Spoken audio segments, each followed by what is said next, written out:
Hello guys, मेरा नाम है आदित्य पांडे और आज हम लोग देखेंगे क्लास 8 एनसीईआरटी साइंस बुक का चैप्टर 11 फोर्स एंड प्रेशर। इसका ये पार्ट 2 है। पिछले वाले पार्ट में हम लोग ने बहुत सारी चीज़ें कवर कर ली थी, जैसे कि फोर्स क्या होता है उसको कवर कर लिया था, फोर्स के इंट्रैक्शंस क्या होते हैं उसे कवर कर लिया था, और तो और एक्सप्लोरिंग फोर्स का पार्ट भी कवर कर लिया था। तो इस वीडियो में हम लोग आगे का पार्ट देखने वाले हैं।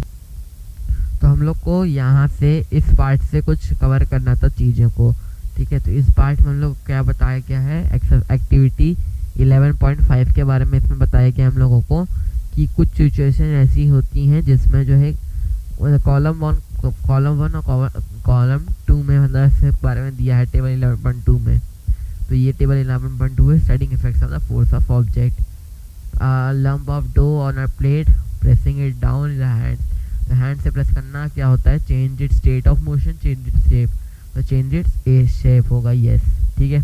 ये नो होगा, मोशन कहाँ चेंज हो रहा है इसका। Spring fix in the seat of bicycle bye sitting on the seat. Seat के उस पर सेट बैठने पे क्या होता है, उसकी शेप में चेंज होता है या फिर उसके स्टेट ऑफ मोशन में। जहाँ तक मेरे ख्याल से है शेप में चेंज होता होगा, क्योंकि बैठने पे हम लोगों का मोशन चेंज होता है लेकिन स्प्रिंग का तो वही रहती है ना। A rubber band suspend from a hook nail fixed on a wall by hanging a weight of by hanging a weight और by pulling it free hand, ठीक है। तो इसमें होगा change in state of motion मेरे ख्याल से। In plastic और metal scale placed between the two bricks, ठीक है, by putting a weight at the centre of the scale. इस स्केल के बीच में एक वेट रखना, इसको क्या कहेंगे, इसको चेंज इट्स शेप कहेंगे, change in shape.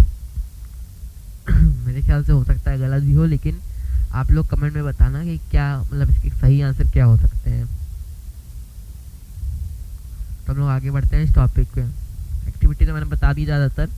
What do you conclude from the observation noted in 11.2?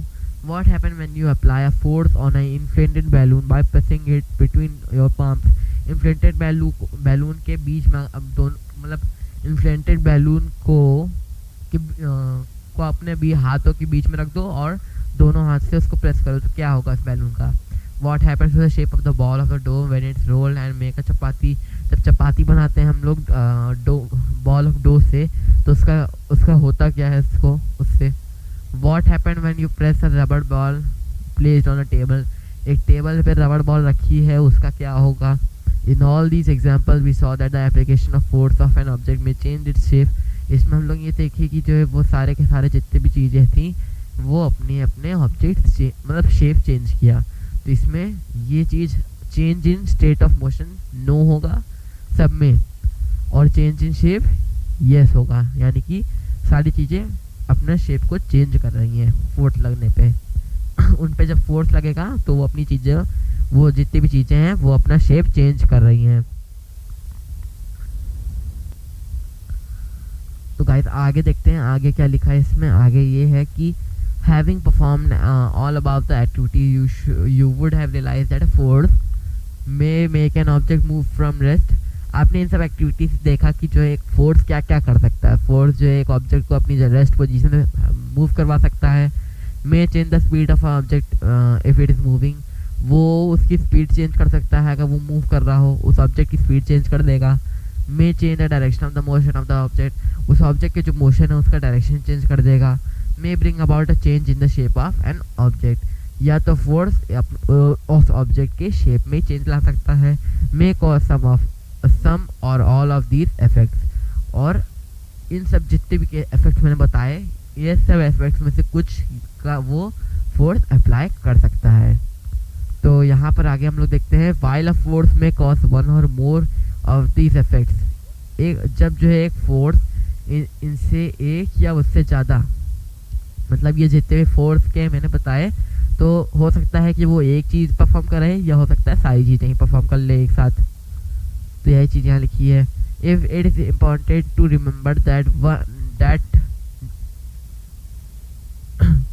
None of these action can take place without action of a force. ये जितनी भी चीज़ें हम लोग किए ये जो है बिना फोर्स के एक्शन के बिना नहीं की जा सकती थी, यानी कि अगर फोर्स ना होता तो ये सारी चीज़ें नहीं की जा सकती थी। Thus an object can not move by it self. हम लोग ऑब्जेक्ट को तो अपने आप से मूव नहीं करवा सकते कि वो ऑब्जेक्ट अपने आप से मूव कर ले। It can not change the speed by it self. हम लोग उसकी स्पीड भी चेंज नहीं करवा सकते हैं।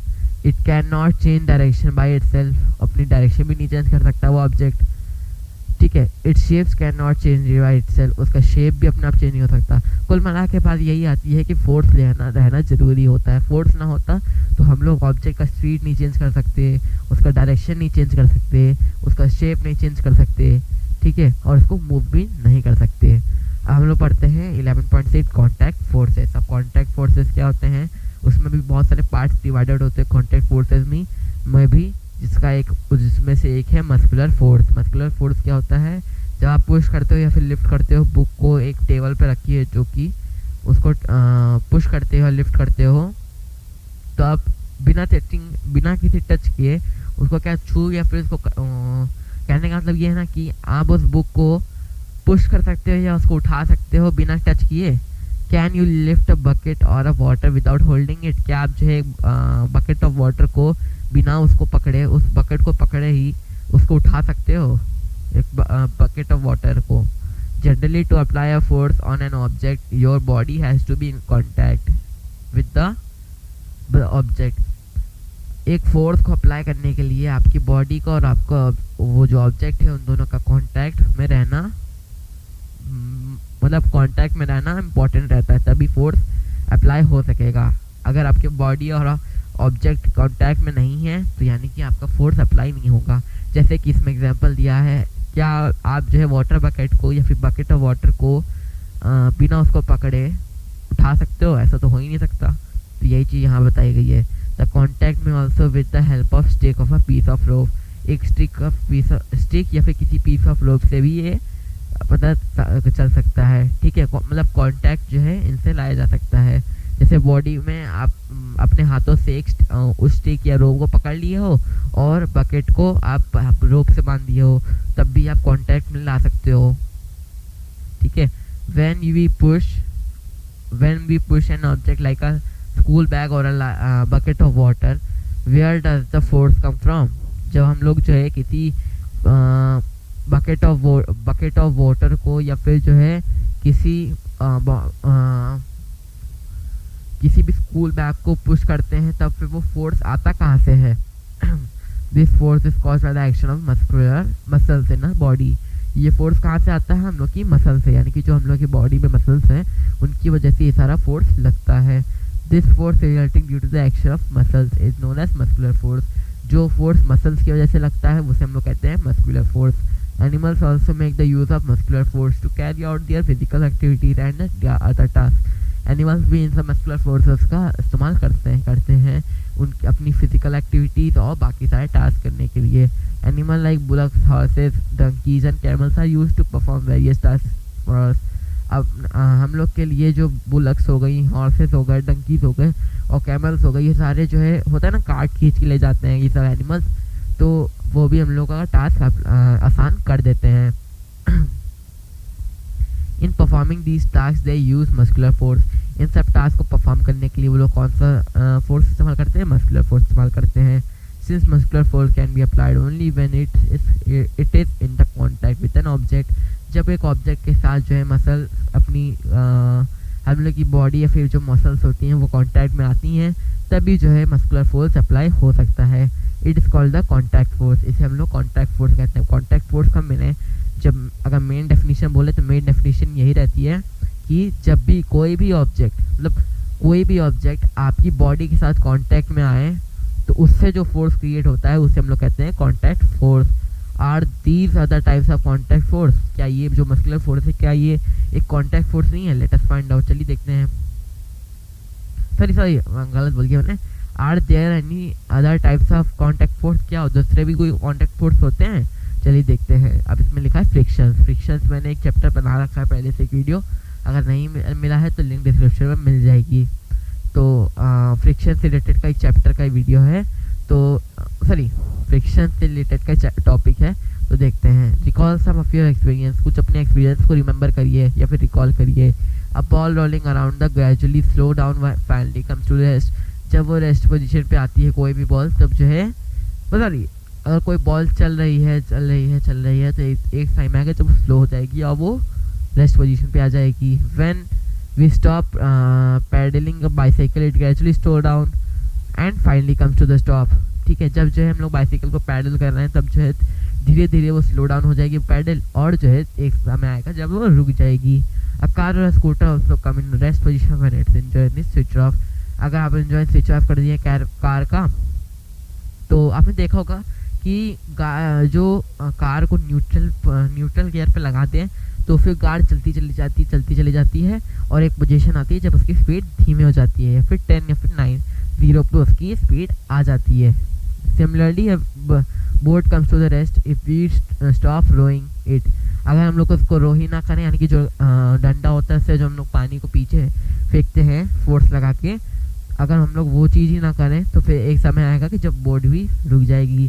Can you add some more such experiences, क्या आप कुछ और एक्सपीरियंसेस ऐड कर सकते हैं? In all the situations no force appears to be acting in on the object. इसमें सब सिचुएशंस हम लोग को ये दिख रहा है कि कोई भी फोर्स इन सब ऑब्जेक्ट पे लग ही नहीं रहा है। Yet their speed gradually decreases and they come to the rest after some times. कुछ समय बाद वो लोग रेस्ट पे आ जाते हैं क्योंकि उन पे कोई फोर्स ही नहीं लग रहा है। What causes a change in the state of motion could, क्या चीज़ हो सकती है जो कि उनके मोशन में चेंज ला सकती है? Could some forces be acting on them, कुछ फोर्सेस उनके ऊपर एक्ट कर रहे हैं पहले से ही? Can you guess the direction which the force must be acting in each cases. हम लोग चलिए गेस करते ही कौन से डायरेक्शन में फोर्स जो है एक्ट कर रहा होगा हर एक केस में, यानी कि जो हम लोग ने यहाँ कुछ केसेस लिया उसमें देखेंगे कि जो फोर्स है वो किस डायरेक्शन में एक्ट कर रहा है। The force responsible for changing the state of motion of an object in all these examples is the force of friction. Force of friction मैंने रिलेटेड टॉपिक आपको फ्रिक्शन वाले चैप्टर में भी कवर किया था, तो उसमें होता क्या है ना, force is responsible for changing state of motion of object in all these example. ठीक है जो फोर्स रिस्पॉन्सिबल होता है उसके मोशन को चेंज करने के लिए, ठीक है, force responsible for changing the state of motion. ठीक है, जब हम लोग कोई भी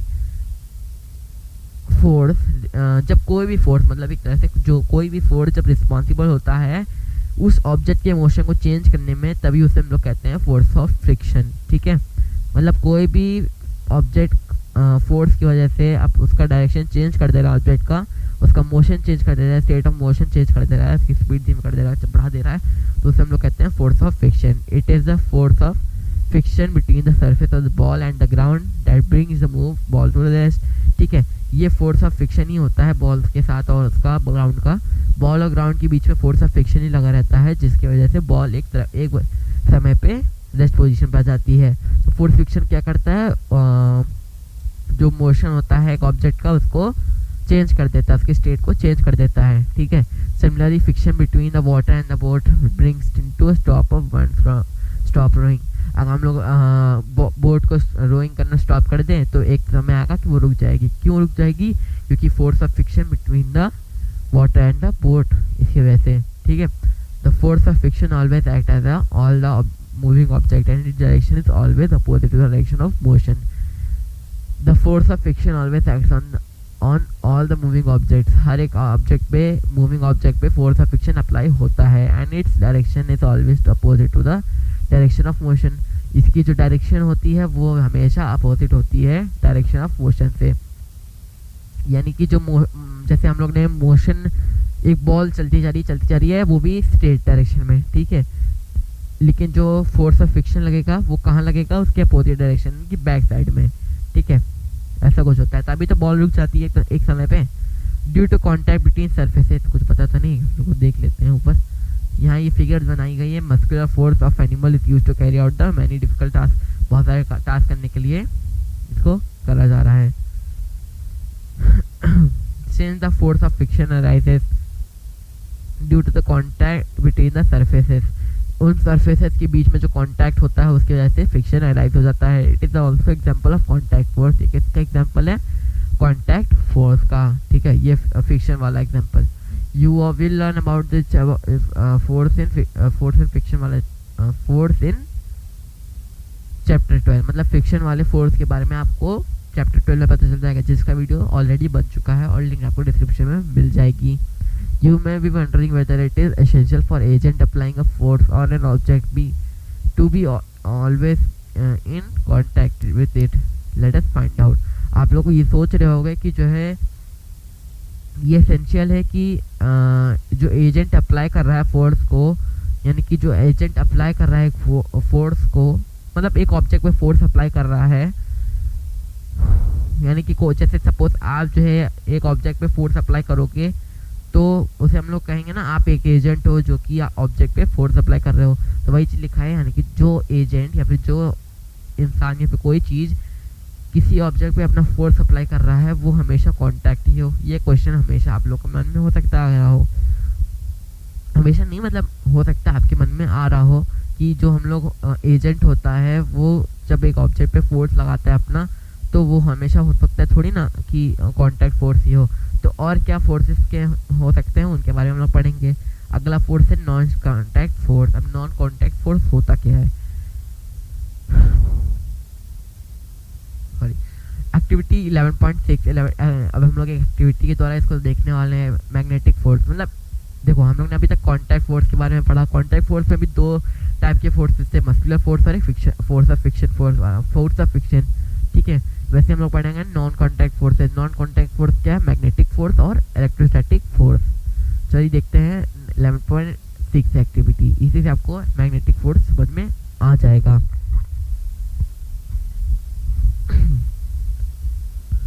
take a pair of bar magnets. Bar magnets आपको सुना ही होगा, बार होते हैं मतलब छोटे से रेक्टेंगुलर बार्स होते हैं, उसमें मैग्नेट्स का साइन बना रहता है, वो मैग्नेट्स होते हैं एक तरह से। वो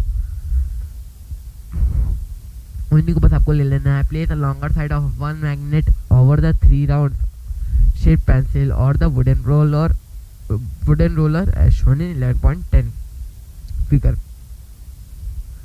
कुछ ऐसे आपको कर देना, ये एक मैग्नेट, ये दूसरा मैग्नेट, इन दोनों दूसरे मैग्नेट में आपको 3 पेंसिल लगा देनी है, ठीक है। Now bring one and of the other magnet near the end of the placed on the roller. एक उस पर आपको कुछ रोलर टाइप का, एक मैग्नेट पे आपको कुछ रोलर टाइप की चीज़ें लगा देनी है, ठीक है। तो यहाँ देखो इसमें क्या किया है, एक मैग्नेट ये रहा, एक मैग्नेट ये रहा। एक मैग्नेट के नीचे यहाँ पर 3 रोलर पेंसिल रख दिए हैं, यानी कि एक पेंसिल रख दी है, कुछ 3 पेंसिल रख दी है थोड़ी। तो जो अच्छे से रोल कर सके वही पेंसिल आप यूज़ करिएगा, या फिर कोई भी चीज़ गोल चीज़ यूज़ करिएगा जिनका शेप सर्कल हो और अच्छे से मूव कर सके। टायर जैसे होता है ना, वैसा कुछ यहाँ पर हम लोग दिखाने वाले हैं इस एक्टिविटी में। एक एंड को आप पास में लाइए दूसरे मैग्नेट के पास, मतलब लाल, इसने क्या किया है, लाल वाले को लाल वाले के पास लेके जा रहा है। Make sure that 2 magnets do not touch each other. आपको बस ये ध्यान रखना है कि दोनों मैग्नेट टच ना कर जाएं, ठीक है। ऑब्जर्व व्हाट हैपेंस, आपको ऑब्जर्व करना है कि क्या होगा। Next bring the other and of the magnet near the same and of the magnet placed on the roller. Now हम लोगों को करना क्या है, इस एंड को देखो, इसने एंड चेंज कर दिया, अब इसको ब्लू कर दिया और इसको रेड कर दिया, तो दोनों अलग अलग हो गया है। Note what happened to the magnet placed on the roller every time other magnet is brought near, ठीक है। तो इसमें क्या होगा ना, वो मैग्नेट दूसरा वाला मूव करने लग जाएगा रोलर की वजह से, क्योंकि वो पास आएगा तो मूव करेगा। बस आपको ध्यान रखना है कि दोनों मैग्नेट चिपक ना जाए, ठीक है। Thus the magnet on the roller begins to move when the other magnet is brought near it। क्या जो मैग्नेट है रोलर पे, यानी कि ये जो मैग्नेट है ये वाला मैग्नेट क्या मूव करने लग गया जब दूसरा मैग्नेट उसके पास लाया गया। Does it always move in the direction of the approaching magnet. क्या जो अप्रोच मैग्नेट है, यानी कि ये जो मैग्नेट है हमेशा उसी डायरेक्शन में जाएगा? नहीं, जब हम लोग अपोजिट डायरेक्शन यानी कि इस डायरेक्शन से करेंगे तो दूर भागेगा, या तो इस डायरेक्शन से दूर भागेगा, तो याद नहीं मुझे, लेकिन हाँ मेरे ख्याल से यही होगा, जिससे ही दूर भागेगा। एक केस में है कि वो दूर भागेगा, एक केस में उसके पास आएगा, ठीक है। Does it means that some force must be acting between the 2 magnets. ऐसा कुछ तो है ही कि 2 फोर्स दोनों के बीच में कोई ना कोई ऐसा फोर्स होगा जो दोनों के दोनों बीच में हो, दोनों के बीच में है, कोई ना कोई तो फोर्स होगा, तभी तो वो लोग ऐसे अपने पास एक साथ आ रहे हैं और एक साथ दूर जा रहे हैं एक दूसरे से, ऐसा हो रहा है। You have learned in class 6 that like poles of two magnets repel each other and unlike poles attract each other।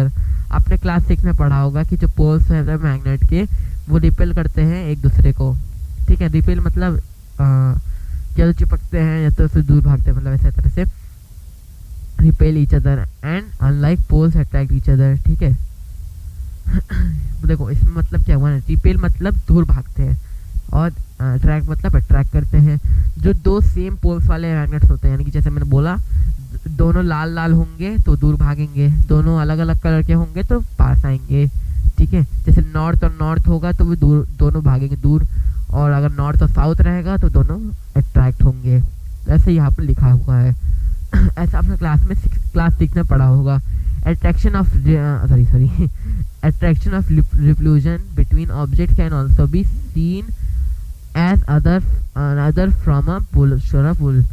दोनों में अट्रैक्शन या फिर रिपल्शन इन दोनों ऑब्जेक्ट के बीच का, इन दोनों ऑब्जेक्ट्स के बीच का जो अट्रैक्शन है वो जो है हम लोगों को पुश या फिर पुल के फॉर्म में दिख रहा है। Do you have to bring the magnets in the contact for observing the force between them. क्या उन कॉन्टैक्ट को उन मैग्नेट्स को हम लोगों को कॉन्टैक्ट में लाने की जरूरत पड़ी उनके बीच में फोर्स जानने के लिए। A magnet can exert a force on another magnet without being in contact with it। बिना किसी कांटेक्ट के दोनों लोग फोर्स करवा सकते हैं, यानी कि फोर्स को एक्सर्ट कर सकते हैं। The force exerted bye magnet is an example of non contact force. मतलब नॉन कॉन्टैक्ट फोर्स का मतलब क्या हुआ ना, बिना हम लोग बॉडी के, देखो कॉन्टैक्ट फोर्स में क्या था कि हम लोग बॉडी और हम लोग का जो ऑब्जेक्ट है और हम लोग का जो बॉडी है, ठीक है, या फिर कोई भी दूसरा ऑब्जेक्ट है जो फोर्स क्रिएट करने वाला है, उन दोनों ऑब्जेक्ट को अगर साथ में लाएंगे, या जैसे सपोज हम ही लोग हैं जो जैसे सपोज एक फुटबॉल है, ठीक है, और एक हम लोग हैं जो हम लोग फोर्स एक्सर्ट करेंगे उस फुटबॉल पे। दोनों लोगों का पैर, हम लोग का पैर और उस बॉल का मुंह उस बॉल को और हम लोग का पैर को दोनों का कांटेक्ट होना जरूरी है, तभी फोर्स एक्सर्ट होगा और तभी बॉल मूव कर पाएगी, नहीं तो नहीं मूव करेगी। बिना उसके हम लोग बिना पैर के थोड़ी, बिना किए बॉल को थोड़ी ना मार देंगे। तो इसमें क्या है, इसमें मैग्नेटिक फोर्स में क्या है, बिना किसी चीज़ के वो लोग फोर्स एक्सर्ट कर रहे हैं। अब मैग्नेट क्या कर रहा है, मैग्नेट हम लोगों को, जैसे हम लोगों ने दो पोल सेम पोल वाले ले लिए, ठीक है, दोनों सेम पोल वाले ले लिए। अब इनमें हम लोगों को क्या करना है तो इसमें हम लोगों को करना क्या है, बस इनको पुश देखते रहना है और ये अपने आप से ही फोर्स एक्सर्ट करेंगे। जैसे जैसे एक मैग्नेट को आप दूसरे मैग्नेट के पास लेके जाएंगे, दोनों लोग दूर होते चले जाएंगे अपने आप। उसका वो क्या दिखाता है कि एक नॉन कॉन्टैक्ट फोर्स है ये लोग, ठीक है। और जो मैग्नेट से एक्सर्ट किया जाता है फोर्स, उसे हम लोग कहते हैं non contact force. Similarly the force exerted by magnets on a piece of iron is also non contact force. अगर हम लोग पीस ऑफ आयरन पे भी इस चीज़ को ट्राई करें तो उसमें भी हो जाएगा। तो उसको हम लोग क्या कहेंगे, उसको भी हम लोग नॉन कॉन्टैक्ट फोर्स कहेंगे। बाकी इसमें चैप्टर तो बहुत बड़ा है यार। तो चलिए हम लोग देखते हैं अगला टॉपिक जिसका नाम है इलेक्ट्रोस्टैटिक फोर्सेस, ठीक है। इलेक्ट्रोस्टैटिक फोर्सेस होता क्या है इसको देखते हैं। इलेक्ट्रोस्टैटिक फोर्सेस क्या होता है, एक्टिविटी 11.1 के एक्टिविटी 11.7 के द्वारा हम लोग समझेंगे। Take a plastic straw and put and cut into nearly 2 equal pieces. 2 equal pieces में एक स्ट्रॉ को काट दीजिए। Suspend one of the piece from the edge of a table. एक टेबल के एज से आप उसको कुछ ऐसे फ्रीली हैंग कर दीजिए, ठीक है। And rub it free and with the sheet of paper. उसके जो फ्री वाला एंड है उसको एक शीट ऑफ पेपर के द्वारा रब करिए, ठीक है। Bring the rubbed and of the straw near the हम लोग देखते हैं आगे का। Bring rubbed and of the straw near the suspended straw, ठीक है। रब्ड एंड वाला जो स्ट्रॉ है उसको सस्पेंडेड स्ट्रॉ के पास ले जाइए। Make sure that the end, मतलब एक स्ट्रॉ को आपको फ्रीली हैंग कर देना है और एक स्ट्रॉ को आपको उसके एंड को यानी कि 2 पीस कट किए थे ना, इस वाले स्ट्रॉ का कुछ नहीं करना, बस उसको हैंग कर देना है, और इस वाले स्ट्रॉ को बस आपको पेपर से रब करके उसके पास ले जाना है। Make sure that the 2 piece does not touch each other, बस आपको ध्यान रखना है कि दोनों एक दूसरे को टच ना करें। व्हाट डू यू ऑब्जर्व, आप क्या ऑब्जर्व करते हो? Next of the free end of the suspended piece of straw with a sheet of paper. अब अपना आगे चल के हम लोग को रब करना है free end of the suspended piece of the straw with a sheet of paper.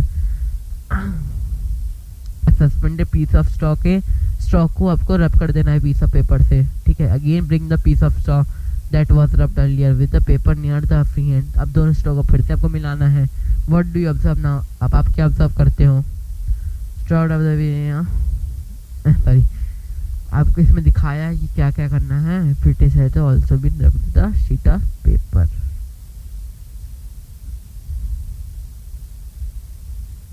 A straw is said to be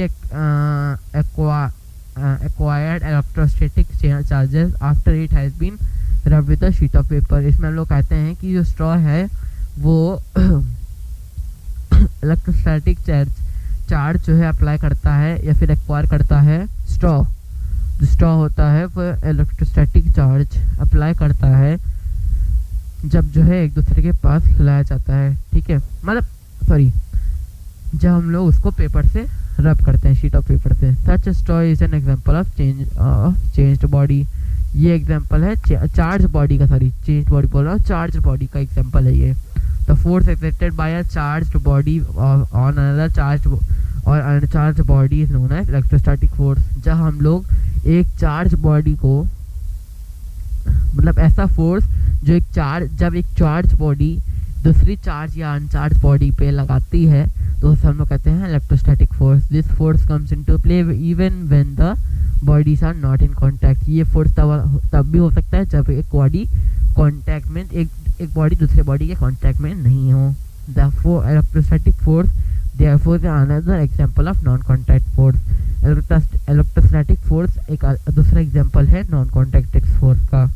you will learn more about this in electric charges in chapter 15 में हम इसके बारे में पढ़ोगे। Gravitational force. अब gravitational force क्या होता है, चलिए इसको भी देख लेते हैं। आपको पता होगा कि जो कॉइन या फिर पेन होता है, जब वो गिरता है ग्राउंड पे तब जो है वो स्लिप कर जाता है ऑफ हैंड से, ठीक है। हम लोग के ऑफ हैंड से स्लिप कर जाता है तभी तो गिरता है। The leaves or fruits also fall on the ground when they get detached from the plant। जब वो प्लांट से डिटैच होते हैं तब लीव्स और फ्रूट्स भी गिर जाते हैं। Have you ever wondered why is it so? क्यों ऐसा होता है? ये तो न्यूटन की वो हो गई, न्यूटन की कहानी वाली चीज़ कि ग्रेविटेशनल फोर्स होता कैसे है, कि उसके ऊपर एप्पल गिर गया तो फिर उसने ग्रेविटी का इन्वेंशन कर दिया था, मतलब ग्रेविटी को डिस्कवर किया था। इन्वेंशन गलत शब्द होगा इसके लिए। When the coin is held in your hand, it is at the rest position। जब एक कॉइन जो है आपके हाथ में रहेगा तो वो रेस्ट पोजीशन पे होगा, ठीक है। As soon as it is released, it begins to move downwards। जैसे जैसे वो रिलीज होगा वो धीरे धीरे नीचे आएगा। धीरे धीरे नहीं, अचानक से हो जाता है, इतनी तेज होता है कि किसी को पता भी नहीं चलता है। It is clear that the state of motion of coin undergoes or changes। ये क्लियर हो जाता है उस समय कि जो कॉइन है उसका उसमें चेंजेस हो रहे हैं उसके मोशन में, ठीक है। Can this happen without a force acting on it? क्या ये बिना फोर्स के ही हो रहा है? Which is this force? क्या फोर्स का नाम है इसके? ये फोर्स का नाम क्या है? ऑब्जेक्ट्स और thing falling down towards the earth it's because it pools them. कोई भी ऑब्जेक्ट जब अर्थ की तरफ गिरता है तब जो है क्यों होता है? क्योंकि वो जो है पुल करता है, मतलब जो अर्थ होती है उसको पुल करती है, फिर जमीन उसको पुल करती है। तो इस फोर्स को हम लोग क्या कहते हैं? Force of gravity force of gravity कहते हैं, और just gravity. This is an attractive force. ये अट्रैक्टिव फोर्स होता है। The force of gravity acts on all objects. सारे ऑब्जेक्ट्स पे फोर्स ऑफ ग्रेविटी एक्ट करती है। The force of gravity acts on all of us all the time without our being aware of it. हम लोग इसके बारे में aware भी नहीं है, लेकिन हम लोग के ऊपर भी एक्ट कर रही है ग्रेविटी। तो हम लोग ज़मीन से जुड़े हैं तभी तो ऐसा हुआ है। Water begins to flow towards the ground as soon as we open a tap. हम लोग को देखा होगा कि जब हम लोग वाटर को ओपन करते हैं या फिर टैप वाटर को ओपन करते हैं, टैप को ओपन करते हैं, तो जो वाटर होता है वो ग्राउंड की तरफ गिरता है सीधे। Water in rivers flow downwards due to the force of gravity. Force of gravity की वजह से जो रिवर में पानी होता है वो भी नीचे गिरता है। Gravity is not a property of earth alone. In fact, every object in the universe, whether small or large, exerts a force on every other object. This force is called known as gravitational force. Gravitational force सिर्फ अर्थ पे नहीं हो सकता, लेकिन यहाँ लिखा था अर्थ पे, लेकिन अर्थ पे नहीं हो सकता। यूनिवर्स में जितने भी छोटे या बड़े जितने भी ऑब्जेक्ट्स हैं, सब पे कुछ ना कुछ ग्रेविटेशनल फोर्स होता ही है। ऐसा नहीं कि स्पेस में ग्रेविटेशनल फोर्स नहीं है तो कहीं नहीं है, सिर्फ अर्थ पे ही है, ऐसा नहीं है। मून पे भी हल्का फुल्का ग्रेविटेशनल फोर्स होता है, लेकिन उतना नहीं होता जितना अर्थ पे है। You have learned in class 7 that strong wind blow during a storm और a cyclone can blow your away the roof top. आपने देखा होगा कि रूफ टॉप को भी कभी कभार साइक्लोन और स्टॉर्म उड़ा ले जाते हैं जब वो ब्लो करते हैं। क्लास 7 में पढ़ा होगा। You can also learn about the wind and cyclone are caused by the difference in air pressure. Air pressure की वजह से ये सब चीज़ें होती हैं। Is there any relationship between the pressure and force? क्या प्रेशर और फोर्स के बीच में कुछ रिलेशन है? Try to push a nail into a wooden plank by its head. उसके हेड पे मार के आप उसको एक वुडन प्लैंक के अंदर मारने की कोशिश करिए। Do you succeed? क्या सक्सेस कर लिए, सक्सेस पा लिए? Try to now push nail by pointed end could you do this time? क्या अब हुआ उसका? मतलब पहले आप उसके जो मेन हेड होता है उससे मार के अंदर घुसाइए उसको, मतलब पुश करिए, और दूसरी बार आप उसके जो पॉइंटेड एंड होता है उसको मार के करिए। तो क्या हुआ? इस बार आप सक्सेस पाए दूसरे वाले टाइम में। Try cutting vegetable with a burn and sharp knife which is easier. कौन सी ईजियर है, शार्प या फिर बर्न? एक चीज़ को, कोई भी चीज़ को काटने के लिए कौन सा नाइफ बेस्ट है? Do you get the feeling that the area over which the force is applied, for example the pointed end of the nail, plays a role making these tasks easier? आपको क्या पता चला कि कौन सा area है इन सब चीज़ों पे which the force is applied? ऐसे क्या चीज़ है जिसमें आपको क्या इस चीज़ की फीलिंग मिली that the area over which the force is applied, किस एरिया पे फोर्स अप्लाई हो रहा है। For example the pointed end of the nail plays a role in making the task easier. Pointed end आपको task easier करेगा। अगर आप उसके मेन हेड पे मारोगे और पॉइंटेड नेल को आप प्लैंक की तरफ रखोगे तो आसानी से चल जाएगा, क्योंकि पॉइंटेड है तो आसानी से होल हो जाएगा। लेकिन अगर आप हेड को पॉइंटेड नेल वाली जगह पे रखोगे, पॉइंटेड नेल वाली को हेड की जगह रखोगे, तो फिर वो नहीं होगा।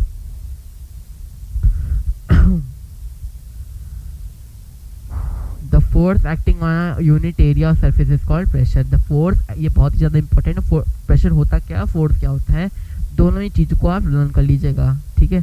तो force acting on a unit area of a surface, यानी कि यूनिट एरिया ऑफ सरफेस, यानी कि सरफेस के जो यूनिट एरिया होता है, यानी मेन एरिया होता है, उस पर जब फोर्स एक्ट करता है तो उसे हम लोग कहते हैं pressure.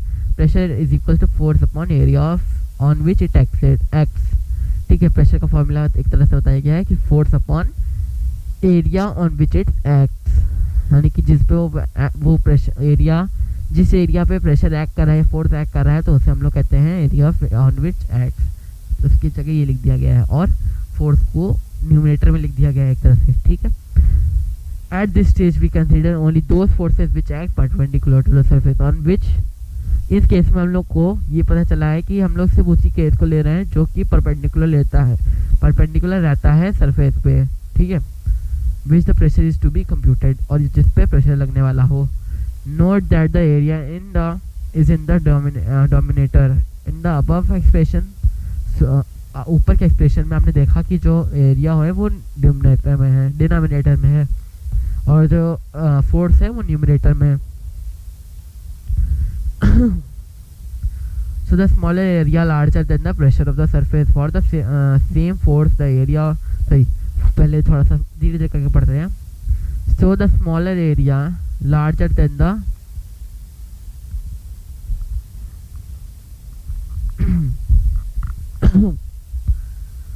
so the smaller area larger than the pressure of the on a surface for a small same force, ठीक है। जो स्मॉलर एरिया होता है वो लार्जर होता है pressure on a surface for the same force.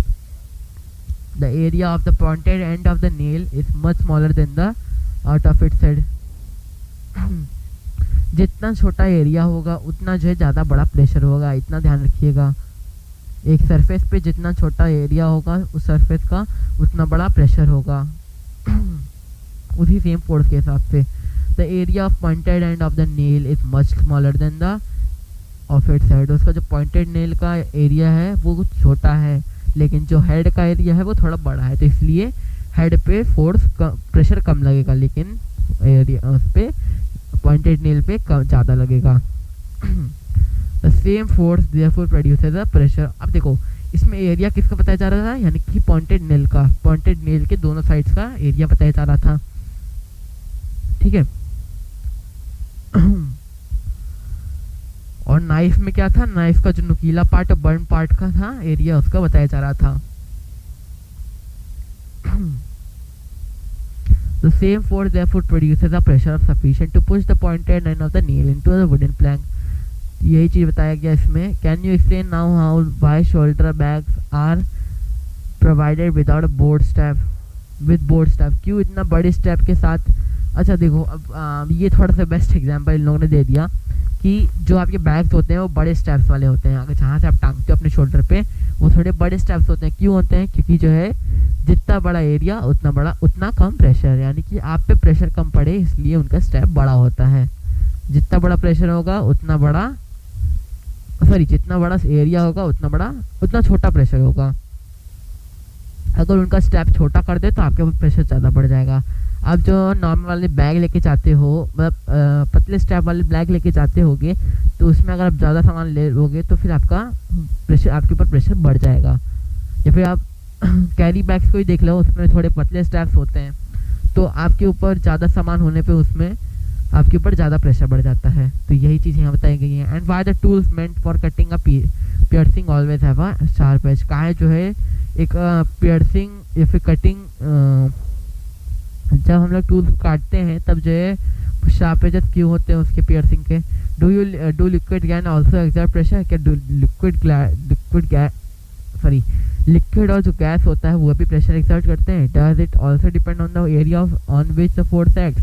क्या ये भी एरिया पे डिपेंड करते हैं जिस पे फोर्स एक्ट कर रहा है। लेट अस फाइंड आउट, चलिए देखते हैं। तो इस टॉपिक को हम लोग अगले पार्ट में अगले पार्ट में देखेंगे, क्योंकि चैप्टर पढ़ा है तो इसके लिए 3 पार्ट बन रहे हैं। तो अगले पार्ट में पूरा चैप्टर मैं कवर कर दूंगा।